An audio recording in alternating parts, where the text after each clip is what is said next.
بہت ٹائم لے لیا آپ کا صاحب، پوری رات خالی کر دی. دیکھو کبھی ادھر ہی آئے تو ساتھ نینی تال چلیں گے. بولتے ہیں ادھر ہی رام نگر کے پاس شکار خود شکاری کے پاس آتا ہے.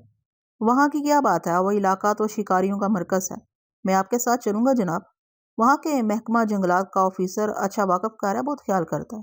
بیٹھل نے گھڑی کی طرف نظر کی تو حافظ صاحب فوراً اٹھ گئے اور انہوں نے صحن کی جانب رخ کر کے صدا لگائی. میرا اندازہ صحیح نکلا، ملازم جاگ رہے تھے. حافظ صاحب کو باہر جانے کی ضرورت نہیں پڑی. پہلی صدا پر لپکتے قدموں سے ایک آدمی اندر آ گیا. حافظ صاحب نے اسے گھوڑا گاڑی تیار کرنے کا حکم دیا. کیوں نہ ایک ایک فنجان قہوہ اور ہو جائے. اتنی دیر میں گاڑی تیار ہوتی ہے، کچھ گلوریاں بھی ساتھ لیتے جائیے. حافظ صاحب نے تکلف آمیز لہجے میں کہا. گھر کے لوگوں کو جگانے کا یہ کوئی وقت نہیں تھا. اچھا ہوا کہ بیٹھل نے منع کر دیا. حافظ صاحب کی ہدایت پر ملازم اندر سے کاغذ قلم لے آیا. مراد آباد آنے سے اب تک بے شمار لوگوں کو ہم اپنا پتہ دے چکے تھے. میں نے روانی سے ابا جان کا پتہ لکھ کے کاغذ حافظ صاحب کے حوالے کر دیا.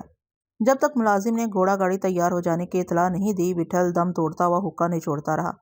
ریل گاڑی کی روانگی میں بھی وقت تھا. حافظ صاحب کچھ دیر اور ٹھہر جانے کے لیے اصرار کر رہے تھے، مگر بیٹھل منڈے سے اٹھ گیا. بیٹھک کے دروازے سے مجھے ملازموں کے ساتھ حافظ صاحب کے بھائی عبد المتین اور بیٹا عبد الحمید بھی باہر کھڑے نظر آئے. سبھی مستعد تھے. دروازے سے باہر نکلتے نکلتے بیٹھل ٹھہر گیا اور حافظ صاحب کے کندھے پر ہاتھ رکھ کے مانی خیز لہجے میں بولا. کب تک سمنگ چلے گا؟ کبھی ٹائم ملے تو دھیان دینا صاحب. مولوی صاحب کا بس کتنا ہے؟ کسی ایک جگہ پاؤں نہ ٹھکانے کی بجائے لڑکی کی کونیاں بھی ہو سکتی ہیں. لگام کس کے ہاتھ میں اور رستے کون دکھا رہا ہے؟ حافظ صاحب کوئی جواب نہ دے سکے تھے کہ بیٹھل نے ان سے کہا. ادھر ہی تبت کے پاگل، ادھر ہی ہم جنگلی لوگ. پھر لڑکی کی طاق میں پھیری لگانے والے اٹھائی گرے، حرام کے جنے. پر اس سے آگے بھی تو کوئی بات ہو سکتی ہے. لڑکی کو بھی کوئی جواب دینا ہوتا ہے مولوی صاحب کو. سامنے مٹی کی مورتی نہیں، آگے فیصلہ ایک انہی کو نہیں کرنا. اپنے لاڈلے کی طرح ادھر ہی وہ بھی بہت ہڑکتی ہوگی. حافظ صاحب گمسم کھڑے تھے. بیٹھل بیٹھا کا چبوترا پھلانگ کے گلی میں آ گیا. اسٹیشن پر گنتی کے چند مسافر تھے. تیز ہوا چل رہی تھی. گاڑی کے انتظار میں 1.5 گھنٹے تک ہم پلیٹ فارم کی بینچ پر بیٹھے رہے. صبح ٹھیک 6 بجے گاڑی مراد آباد پہنچ گئی. جمرو اور زورا کی بکلی سے ایسا لگتا تھا جیسے ہمیں ان سے جدا ہوئے زمانہ گزر گیا ہو. بچوں کی طرح اچھلنے کودنے لگے اور جمرو مچل کے بیٹھل سے بولا. آپ کے اپنے کو بھی ساتھ لے چلو استاد، یہاں پڑے پڑے سالے ہاتھ پاؤں اکڑ جائیں گے. اب چھٹی ہو گئی رے سب کی. بیٹھل نے تھکی ہوئی آواز میں سے مزدہ سنایا. کرتے کی آستینوں میں میری اور بیٹھل کی کلائیاں چھپ گئی تھیں، لیکن زورا اور جمرو کی نظروں سے تادیر نہ چھپا رہ سکا. میرا تو کچھ نہیں تھا، لیکن استاد کی کلائی پر پٹی دیکھ رہے تھے. اس جواب سے ان کی تسلی نہیں ہوئی، مگر بیٹھل کی تیوری چڑھی ہوئی تھی. دونوں کو چپ ہو جانا پڑا. سب نے ساتھ ہی ناشتہ کیا. گھنٹے بھر کے قریب مسافر خانے میں ٹھہر کے بیٹھل شہر کی جانب چل پڑا. ابھی بازار بند تھے. تاجر محمد یونس اور مولوی صاحب کے 2 ایک قریبی شناساؤں کو دیکھ لینا کافی تھا. ہماری عدم موجودگی کے دوران مولوی صاحب نے مراد آباد کا رخ کیا ہوتا تو ان لوگوں سے ضرور ملے ہوتے. جمرو اور زورا نے ٹکٹ پہلے سے خرید رکھے تھے. 11:15 بجے ہم ہاوڑا ایکسپریس میں بیٹھ گئے. مسافر خانے کے مینیجر عبد الباسط کا عجب حال تھا. آنکھیں بھری ہوئی، چہرہ تمتمایا ہوا، بار بار مجھے اور بیٹھل کو، زورا اور جمرو کو گلے لگاتا. گاڑی حرکت میں آنے تک وہ ڈبے سے نہیں اترا. گاڑی پھر اسی سمت جا رہی تھی جہاں سے صبح ہماری واپسی ہوئی تھی. آدھے گھنٹے میں رامپور شہر آ گئے. پھر آدھ گھنٹے سے کم وقت میں نگریا سادات. ڈبے میں ہمارے سوا کوئی مسافر نہیں تھا. جمرو اور زورا مسلسل چیک رہے تھے. پورے 2 ہفتے کے بعد انہیں مسافر خانے کے زندان سے نجات ملی تھی. سلما بھی پھول کی طرح کھلی ہوئی تھی، رخساروں کا گلابی رنگ جیسے چھلک چھلک جائے. لگتا تھا زورا اور جمرو بس ایک ہی کام کرتے رہے ہیں، اسے دھوپ دھول اور دھوئیں سے بچائے رکھنا. جگہوں، موسم اور غذاؤں سے ایسا کچھ نہیں ہوتا. آدمی ہی آدمی کے لیے بہار اور خزاں ہوتے ہیں. آدمی ہی صحرا، آدمی ہی ریگستان. عبد الباسط 2 دن کے لیے انہیں نینی تال بھی لے گیا تھا. کل ہی شام وہ واپس ہوئے تھے. زورا کہتا تھا کسی کا وہاں سے آنے کو جی نہیں چاہتا تھا، لیکن کسی وقت بھی انہیں ہماری مراد آباد واپسی کا دھڑکا لگا ہوا تھا. وہ نینی تال کے نظاروں کا احوال لہک لہک کے سناتے رہے. بیٹھل بھی دلجمی سے سنتا رہا. 1:30 بجے گاڑی بریلی پہنچ گئی. دوپہر کے کھانے کا وقت ہو گیا تھا.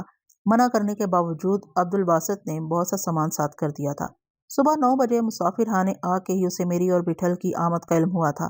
2 گھنٹے بعد ہماری روانگی تھی.